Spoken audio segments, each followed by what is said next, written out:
Muy buenas noches, aquí estamos con el análisis, las explicaciones que tenemos hasta el momento para que entendamos la importancia de las medidas tomadas y de las que se seguirán tomando. Hoy todavía la mayoría de casos que reporta el Instituto Nacional de Salud, 175 casos son importados, es decir, viajeros. El grupo grande que le sigue, 87, es de personas relacionadas con viajeros. Si se dan cuenta, la suma de esos dos grupos da 262. Hay una diferencia de 15 casos con el gran total de confirmados. Esos 15 que no están en ninguno de los dos grupos son casos en estudio que probablemente lo dirán las autoridades. Algunos o todos no han tenido contacto con viajeros ni han salido del país. No saben cuál fue el contacto o la exposición de riesgo, lo que sugiere que ya empiezan a presentarse casos autóctonos o comunitarios. Saludo a esta hora al doctor Julián Fernández Niño, él es médico, doctor en ciencias en epidemiología y quien ha estado siguiendo de cerca lo que pasa en el país. Muy buenas noches, doctor Fernández Niño. Con estos datos que tenemos hasta hoy, con las proyecciones que se han hecho, ¿qué podemos decir? ¿En qué vamos? ¿En qué momento estamos? Muy buenas tardes, doctora Fernanda. Tal como tú dijiste, son las autoridades sanitarias quienes deben hacer la declaración cuando terminen de estudiar estos casos, de si ya tenemos o no transmisión autóctona. Sin embargo, yo lo que quiero que los televidentes entiendan, voy a utilizar una metáfora, es que esto es como una fotografía que tarda en revelarse varios días. Entonces lo que estamos viendo es un reflejo de las personas que se infectaron en el pasado, por el tiempo que se llama periodo de incubación. De tal manera que tenemos que entender que es parcialmente un reflejo del total de casos reales, más si consideramos los asintomáticos.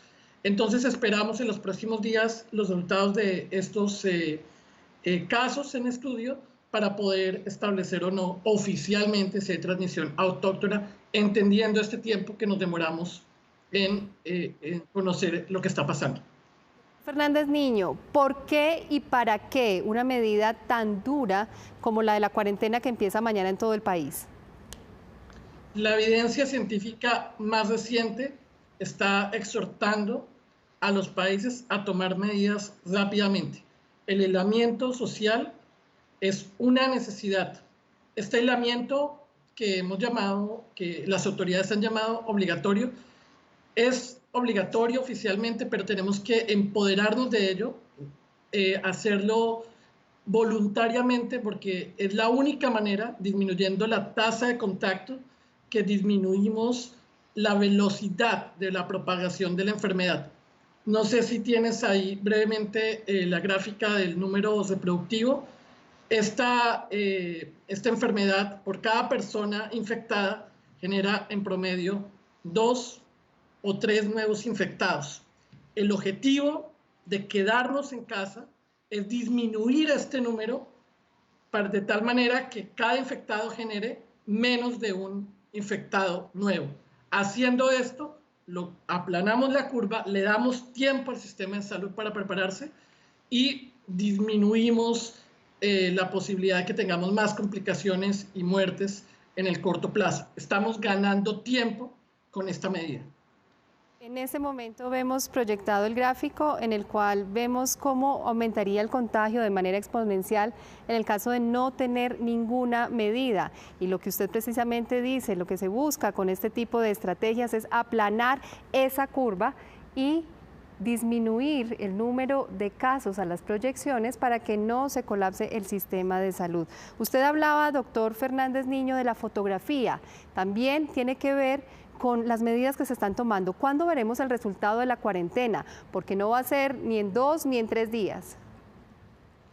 Esto es muy importante y lo decía afortunadamente ayer el señor ministro, y es las medidas que tomamos no las vamos a observar al corto plazo. Por lo mismo de que en el momento en que tomamos medidas para disminuir la velocidad de propagación, por el periodo que pasa entre que uno se expone al virus y desarrolla síntomas, el impacto de las medidas que esperamos observar sobre la velocidad de propagación la veremos en varias semanas.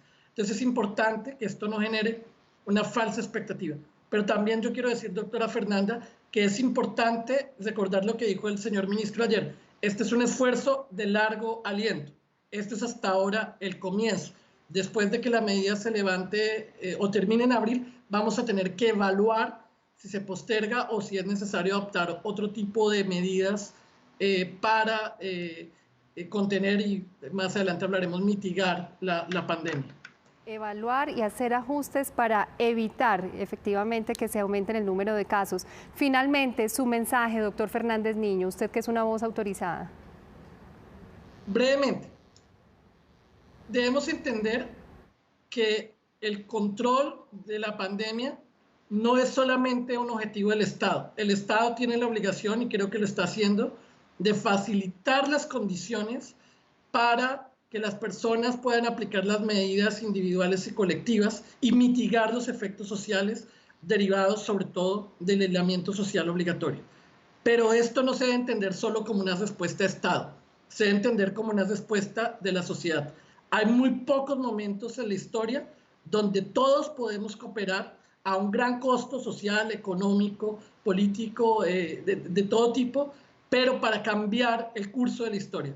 En unos meses veremos si este esfuerzo ahora vale la pena y por eso sigo insistiendo en lo que ha hecho el ministro, en lo que ha hecho otros académicos, en convocarnos a cambiar los pronósticos, a vencer los pronósticos en la medida de lo posible y hacer todo lo posible para salvar todas las vidas que podamos. Doctor Fernández Niño, sin duda es una oportunidad de oro. Muchísimas gracias. Recuerden, no es una medida por sí sola la que logra cambiar el comportamiento del número de casos. No es solo la prueba, no es solo el rastreo de contactos, no es la cuarentena o el distanciamiento social o solo el lavado de manos. Tenemos que apropiarnos de todas para lograr lo que buscamos.